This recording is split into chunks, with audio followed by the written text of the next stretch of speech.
So good morning, happy Memorial Day. Welcome to Own the Morning, the 7-minute devotional to start your day right. If you're new to Own the Morning, we take 7 minutes every weekday morning right at 7:30 to get into the Bible together. We study the Word of God so that we can live for the glory of God. We do that every morning together at 7:30. And so here we are this morning.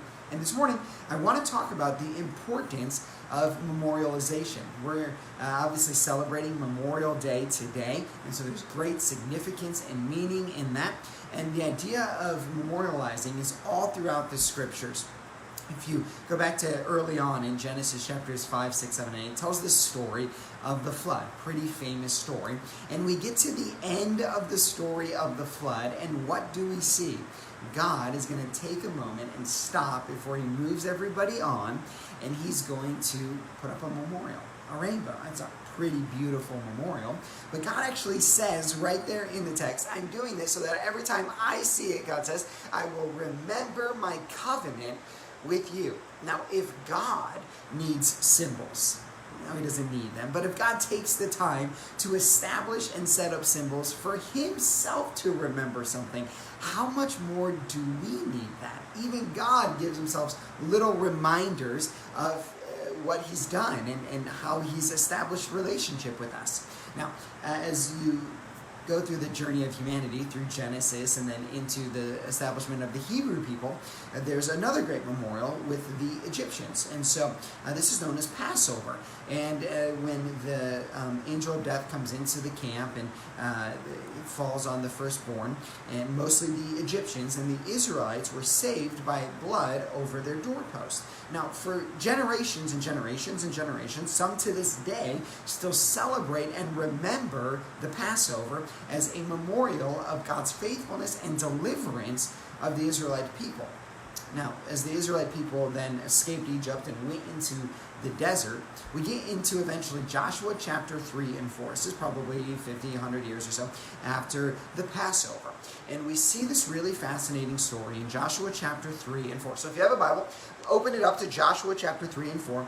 And this is a good start to Joshua chapter 3. Look what it says. Then Joshua rose early in the morning. We're in Joshua chapter 3 and 4 today, talking about the importance of memorialization. Joshua rose early in the morning because he knew that he should own the morning. And so Joshua gets himself up nice and early in the morning, and he begins to have this conversation with God. And remember, the conversation that Joshua's having with God is really a conversation between him and God, but it's for the entire nation of Israel. And so Joshua's engaging in this conversation, and God says this to Joshua. Well, let me set up the story. They're in a time where they're trying to escape some enemies, and they're going to enter into, finally, the promised land. And as they enter into it, there's going to be more enemies. And so they're not in like a reflective time. They're not in a peaceful time. They're still in the midst of battle. They're still in the midst of it. And in that time, God and Joshua had this conversation. And the Jordan River is the thing that is stopping them right then and there from advancing into the promised land and getting into freedom.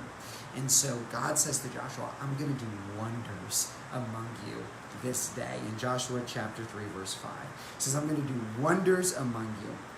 And then he says, let the Ark of the Covenant pass out in front of you. And then it's going to pass out in front of all of the people. And they're going to see that it was me, God saying, that it was the Lord who delivered all of them. And so I'm going to move, and you're going to see how good I am. And this is exactly what happens. The Ark of the Covenant passes in front of Joshua. It passes in front of the Israelite people, and it goes down into the water, and the water split, similar to the story of the Red Sea. And then all of the Israelites pass through the dry land, and they get to the other side, and they're safe. God does wonders. He removes their barrier, and he saves the people. Now, if Joshua was a type A leader, which we could probably assume that he was, if he was anything like me, after something that amazing happened, my first instinct would have been like, okay, let's grab all of our belongings and keep on going, because I'm kind of a keep on going guy.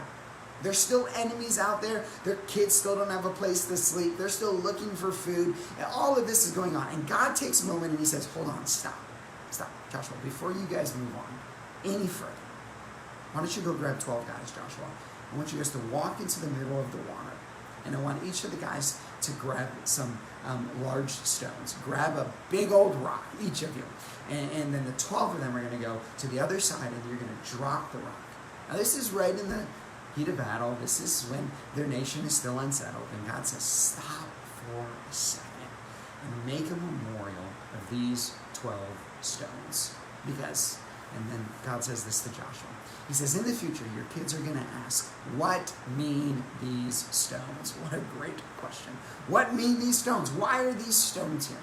And when that happens, Joshua, you and each of the tribes of Israel are going to have an opportunity to do two things. First, to remember how good God was.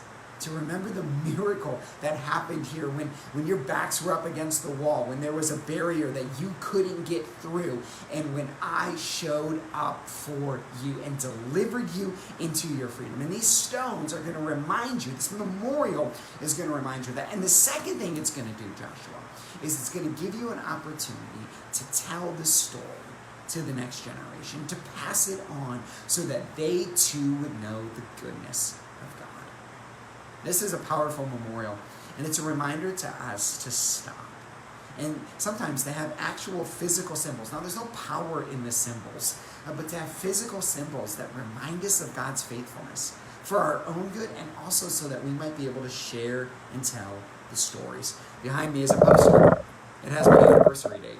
It's a symbol for my wife and I of the day we committed ourselves to each other legally and fully, that we were going to be one. It's a symbol, a memorial for us to remember that, for us to teach our children. That's the day Mommy and Daddy became, one. These symbols are important. Ultimately, Christ gives us the best symbol later when he takes the bread and the wine and he says, do this in remembrance of me. It was a memorial to remember Christ and his sacrifice.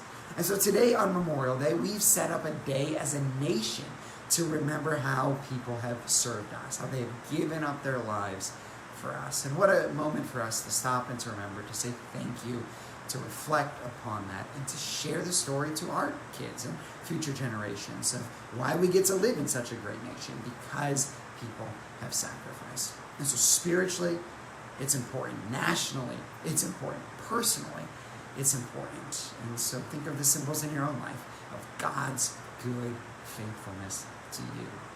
Thank you so much for joining me at Own the Morning today, this special Memorial Day Own the Morning. Have a great Memorial Day. Reflect on what is necessary and enjoy the time with your family. And I will see you again tomorrow at 7:30 a.m.